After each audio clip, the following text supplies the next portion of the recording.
Assalamu alaikum, my dear students. So I hope you all are fine. So here I am continuing with my topic, drift velocity.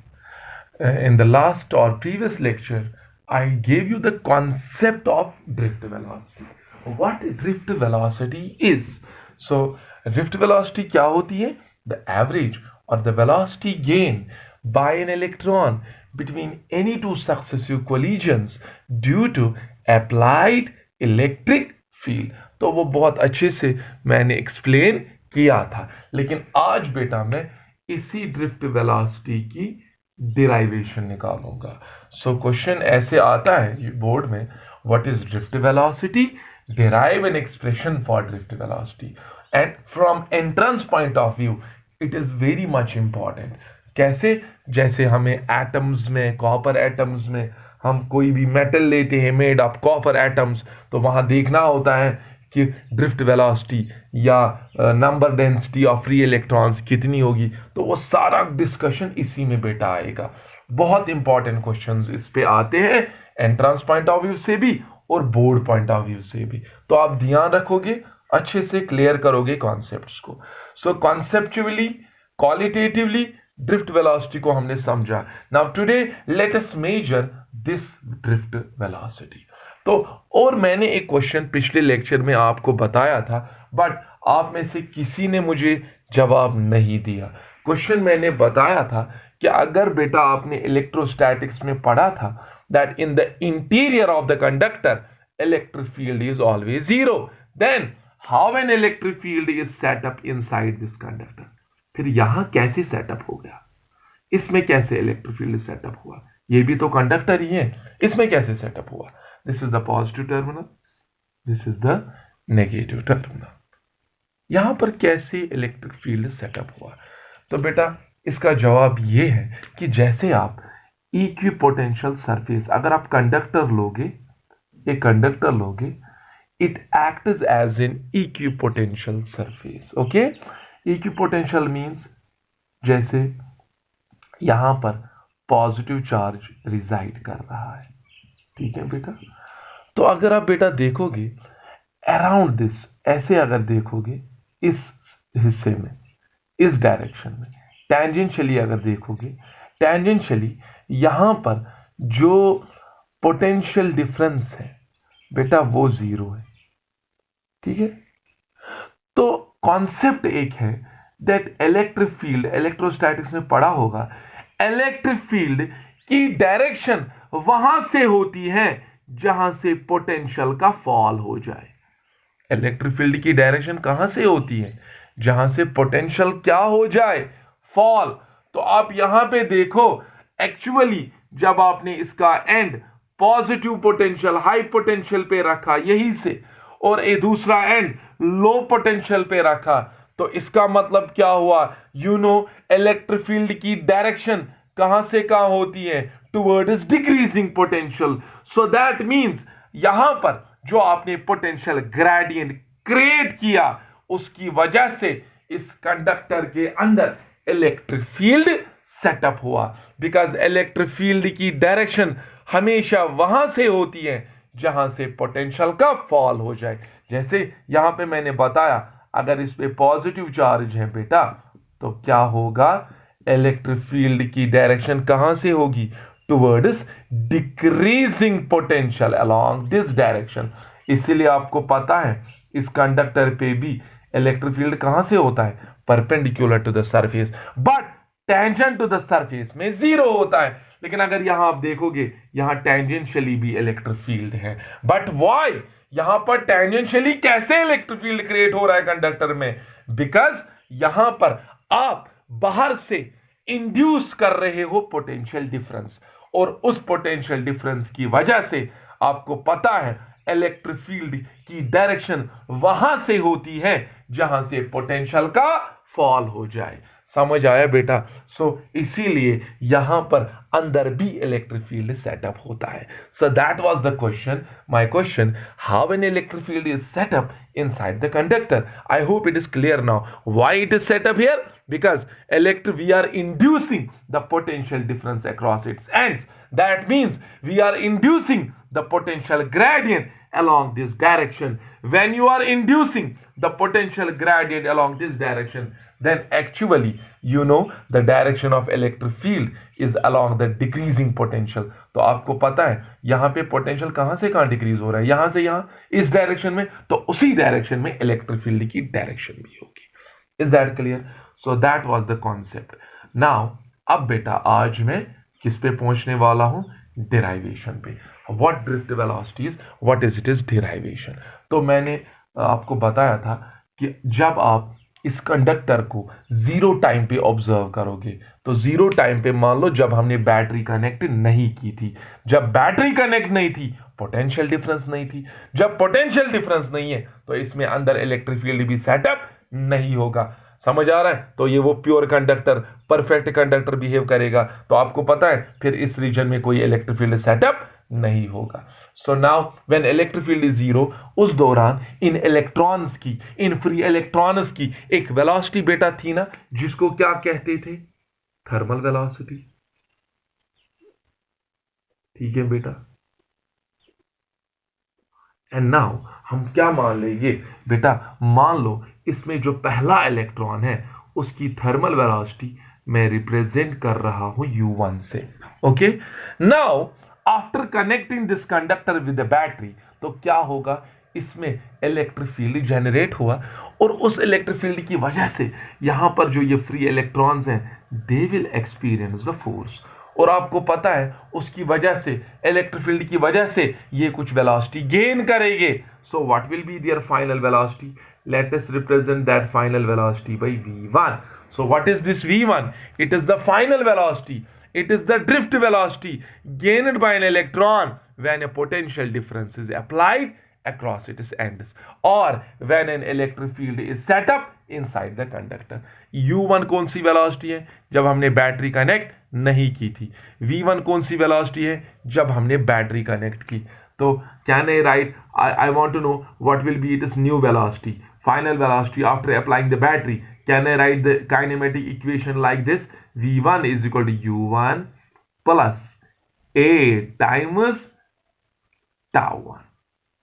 Don't get confused. I will explain you. So what is U1?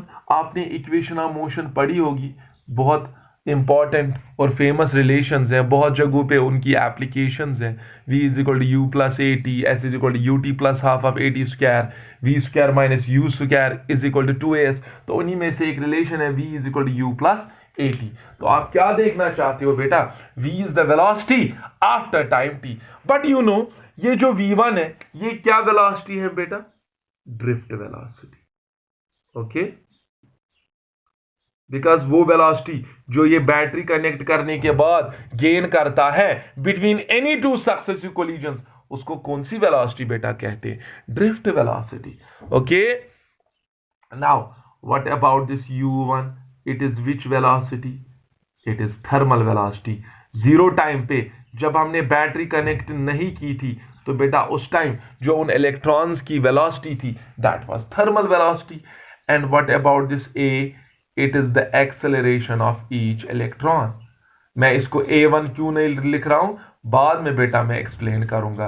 क्योंकि हर एक electron accelerate होगा with the same value at the same rate. क्यों?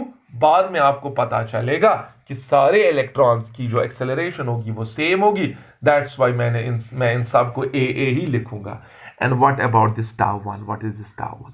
आप मुझे बताओ ये जो velocity gain करता है इलेक्ट्रॉन, ये कब करता है? Does it gain this velocity at the time of collision or between the two successive collisions? It gains this velocity between the two successive collisions, and that time interval between the two successive collisions is known as relaxation time. Which time? Relaxation time. तो simple है, ये जो velocity है V1 is equal to U1 plus A times T1. So V1 is the velocity during what interval? During a relaxation time tau1. क्यों मैं tau1 ही लिख रहा हूं? क्यों मैं रिलैक्सेशन टाइम लिख रहा हूं? क्योंकि जब ये रिलैक्सेशन टाइम खत्म हो जाता है तो ये V1 भी खत्म हो जाता है. Because at the time of collision the velocity which it has gained is destroyed at the time of collision. So ये जो v1 में लिख रहा हूं ये गेन होता है ड्यूरिंग रिलैक्सेशन टाइम.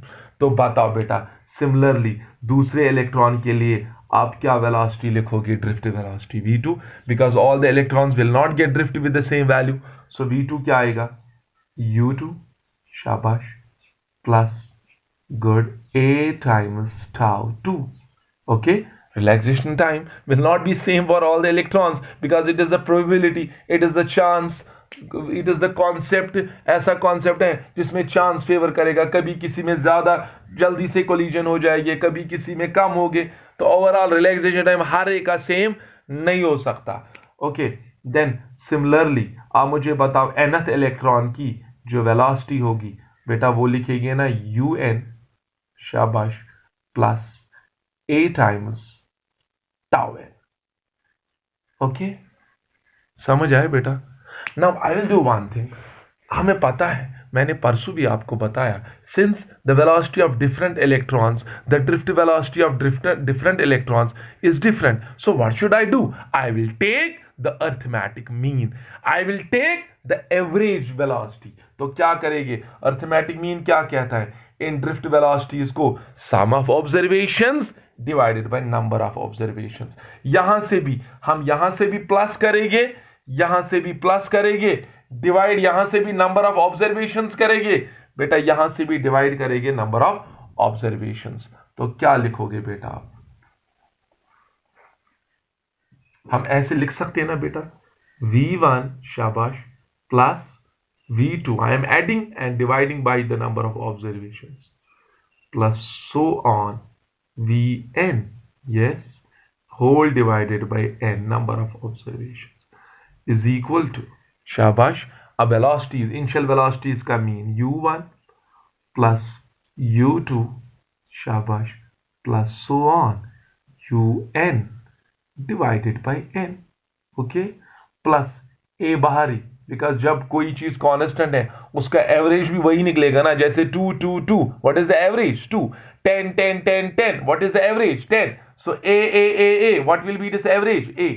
अच्छा, रिलैक्सेशन टाइम का क्या आएगा? tau 1 plus tau 2 plus so on शाबाश tau n divided by n. यहां कंफ्यूज नहीं होना, मैंने कुछ नहीं किया, मैंने सम ऑफ ऑब्जर्व इन सब वैल्यू वेरिएबल्स को ऐड किया, डिवाइड किया नंबर ऑफ ऑब्जर्वेशंस. जैसे इलेक्ट्रॉन 10 हैं तो डिवाइड 10, n इलेक्ट्रॉन्स हैं तो divide by n.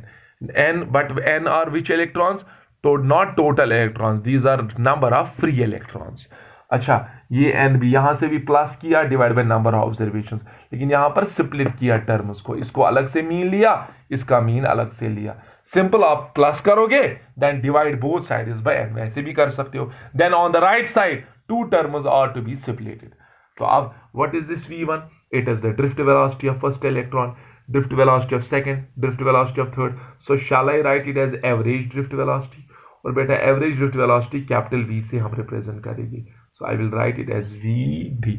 Okay, so this is the average drift velocity of all the electrons is equal to, what is this u1? It is the initial velocity. लेकिन initial velocity का मतलब क्या हुआ? Zero time पे जब electric field नहीं था तब इलेक्ट्रॉन्स की कौन सी वेलोसिटी थी? Thermal velocity. So what this is? A velocity, thermal velocity of first electron, thermal velocity of second electron. So can I say that this term is the average thermal velocity of all the electrons inside the conductor?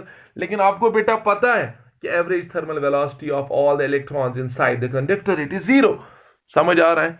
So this is 0 plus a times, what is this? tau 1 plus tau 2 plus tau n by n, sum of observations divided by number of observations. एक का एक relaxation time आ गया, दूसरे electron का कुछ और relaxation time आया, so it will be the average relaxation time. It is represented by capital tau. So यहां पर बेटा ये जो drift velocity, average drift velocity आ गई सारे इलेक्ट्रॉन्स की, वो किसके बराबर आ गई बेटा? a times tau. Now the question is, आप ये a कैसे निकालोगे? तो it is quite simple. According to Newton's second law, acceleration is force by mass. This a is, please remember, it is the acceleration of each electron. आप मुझे बता सकते हो F जो है ये जो इलेक्ट्रॉन फोर्स एक्सपीरियंस कर रहा है ये इलेक्ट्रिक फोर्स है, and you know electric force होता है बराबर charge multiply by electric field. जैसे आपको देखना है कोई भी चार्ज कितना फोर्स एक्सपीरियंस करेगा in presence of electric field, you will write it as QE. You might have read it in electrostatics, divided by mass of electron. लेकिन आप मुझे बताओ Q जो है it is the charge of each electron. आपको पता है एक इलेक्ट्रॉन का चार्ज हम E से दिखाते हैं, अगर साइन दिखानी है तो माइनस लिखना, सो E बाई M। तो बेटा ये E बाई M है क्या? This is the acceleration of each electron due to the applied electric field. तो बताओ हर एक इलेक्ट्रॉन की एक्सेलरेशन सेम होगी या डिफरेंट होगी? The answer is same. कैसे? देखो बेटा इलेक्ट्रिक फील्ड हर एक का सेम है ना, हर एक पे सेम इलेक्ट्रिक फील्ड एक्सपीरियंस हो रहा है। अच्छा, E is the electronic charge, हर एक इलेक्ट्रॉन का चार्ज सेम होता है। M is the mass of each electron, हर एक इलेक्ट्रॉन का मास सेम होता है। So all these quantities are same for all the electrons, hence acceleration of all the electrons will be same. So acceleration के बदले बेटा मैं क्या substitute करूंगा यहां पे? E by M. So let us substitute. तो बेटा क्या आएगा यहां पे? Drift velocity will be equal to, yes, E